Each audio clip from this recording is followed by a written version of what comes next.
Shalom, shalom, shalom. Bienvenue à notre émission Asubuhi na Yesu. Moi, c'est le pasteur Bienvenue Matenda Kibangala. Je salue toutes celles et tous ceux qui suivent régulièrement notre émission Asubuhi na Yesu et vous souhaite de très bonnes conditions d'écoute Asubuhi na Yesu, qui signifie dans l'une de nos 4 langues nationales, le matin avec Jésus. Bien aimé, ce matin, notre thème s'intitule 2 points. Femme, vit en fonction des moyens de ton mari. Femme, virgule, vis en fonction de ton moyen. Vis en fonction des moyens de ton mari. Bien aimé, il n'est secret pour personne que la plupart des femmes, quand elles sont dans le foyer avec leur mari, cherchent à vivre au-delà de leurs moyens en se comparant aux autres. Raison pour laquelle très souvent, les hommes sont très irrités, les hommes sont stressés et ça les amène très souvent à l'amour. Parce que tout simplement, la femme veut vivre au-delà de ses moyens. Elle veut s'acheter des bijoux, elle veut vivre dans une maison qui coûte très cher. Elle veut, et ça fait stresser l'homme. Résultat, c'est qu'il y a beaucoup de créanciers, il y a de dettes qui terrassent le couple et la famille.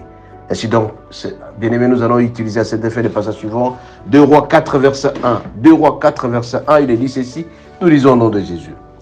Une femme d'entre les femmes des fils des prophètes cria à Élisée en disant, là nous lisons 2 Rois 4, verset 1, une femme d'entre les femmes des fils des prophètes criaient à Élisée en disant, ton serviteur, mon mari, est mort, et tu sais que ton serviteur craigne l'Éternel. Or, le créancier est venu pour prendre mes enfants, mes 2 enfants, en les faire 2 esclaves. Bien aimé, quelle contradiction ici. Un homme qui craignait Dieu, mais un homme qui est mort avec beaucoup de dettes. Eh bien, pourquoi? Parce que certainement que sa femme, qui lui demandait à acheter beaucoup plus au-delà de ses moyens. Raison pour laquelle, ce que je veux te dire ce matin, mon bien-aimé, ou ma bien-aimée, tu dois pratiquer. Ce sera à la fois un gain pour toi, un gain pour le Seigneur. Parce que cette réalité plaît à notre Dieu. Ça profite à nous-mêmes, ça profite à notre environnement. Nous devons avoir ce qu'on appelle le bon sens, la sagesse, cette faculté de bien juger, de bien discerner, de ne pas vivre au-delà de nos moyens. Combien de fois, bien aimés, nous n'avons pas remarqué que les femmes veulent s'habiller au-delà de leurs moyens. Alors que son mari a un salaire qui est minime, un salaire qui correspond à leur vie, manger midi et soir, ou tout simplement se reposer, aller pour les soins, mais la femme cherche à aller au-delà. Mais je vais te dire tout simplement ce matin, ma bien-aimée, c'est que tu dois te contenter de ce que ton mari a. Ne va pas aller au-delà. Parce que le fait d'aller au-delà, mon bien-aimé, d'abord, 1, tu vas stresser ton mari. 2, il y aura des dettes. 3, vous n'allez jamais dormir. Et quand vous ne parvenez plus à dormir, c'est que la famille est désaxée, la famille est dérangée. Raison pour laquelle ce matin, bien aimé, je viens auprès de vous, même les hommes qui sont en train de me suivre à cet instant, c'est que vous devez vous contenter de vos finances. Le contentement doit être lié à vos finances. Ne vivez jamais au-delà de vos moyens. Vivez avec les moyens que Dieu vous donne. 4 principes à cet effet, bien aimé. Nous devons apprendre à vivre avec nos moyens. Nous suffit. Nous suffit, ça veut dire quoi? Ce que nous avons doit être proportionnellement à ce que nous achetons. N'allez pas au-delà. Nous devons être satisfaits de ce que nous avons comme moyen au lieu d'aller au secours extérieur. Parce que très souvent, quand nous allons à l'extérieur, c'est tout simplement pour augmenter les charges. Comment voulez-vous qu'un homme puisse vivre avec des banques la mer, matin, midi, soir, à telle à celle qui commence à fuir le créancier? Ne jamais prendre des engagements de finances au-delà de nos moyens, bien-aimés. Quand nous les faisons, c'est pour nous torturer et nous mettre mal à l'aise. Et là, je m'adresse particulièrement aux femmes. Les femmes qui font traiter les hommes à tout moment, je vais avoir ça, je vais avoir les cabellos. Mais si votre mari n'a pas au-delà de ses moyens, vous devez faire attention et vous risquez de faire partie de votre mari très tôt. Raison pour laquelle, bien aimé, ce matin, je m'adresse particulièrement aux femmes. Les femmes, apprenez à vivre avec les moyens que vous avez. Faites les calculs normalement avec ce que vous avez. Si vous allez au-delà, vous allez stresser votre mari. Habillez-vous en fonction de votre revenu. Ne cherchez jamais de vivre dans des maisons au-delà, et sinon vous allez perdre votre mari.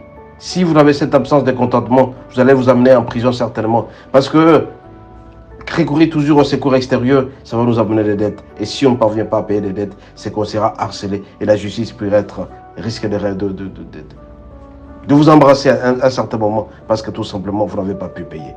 Bien aimé, la seule dette qu'un homme doit avoir, c'est tout simplement l'amour. L'amour, c'est l'unique dette que l'homme doit avoir, que l'unique femme doit avoir avec son mari, au lieu de recourir par-ci, par-là, par des dettes. Parce que si jamais vous vous mettez à vivre au-delà de vos moyens, vous allez vous stresser, vous manquerez de joie, vous allez commencer à fuir. Et ça, marque de paix. Vous ne saurez jamais vivre normalement parce que le Saint-Esprit vous friera. Vous êtes en train de vivre au-delà de vos moyens. Raison pour laquelle je m'adresse particulièrement à une femme. Femme, aidez votre mari à vivre avec le moyen que vous avez. N'allez pas au-delà. N'allez pas vous comparer. Ne faites pas des ristournes. Très souvent, bien aimé, Nelly Kelemba nous amène à la mort. Nelly Kelemba nous stresse. Regardez cet homme qui est mort. Il a laissé les dettes et on a pris ses enfants parce que tout simplement, il n'a pas su payer. Certainement, bien aimé, que cette femme lui demandait d'avoir beaucoup plus au-delà de ses moyens. Puisqu'elle l'a fait, le mari est mort très tôt et les enfants ont été pris en otage.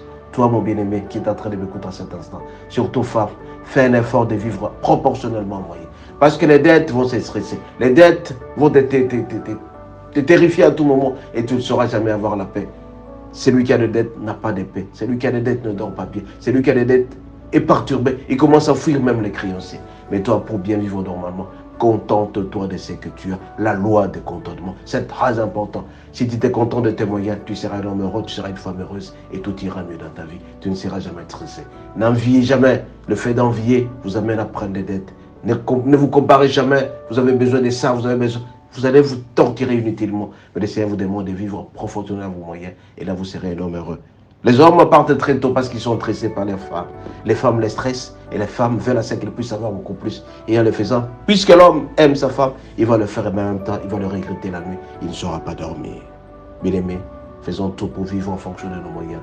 Faisons tout pour nous contenter de ce que nous avons. Le Seigneur sera très content de nous et nous serons dans la paix. Soyez bénis et à la prochaine.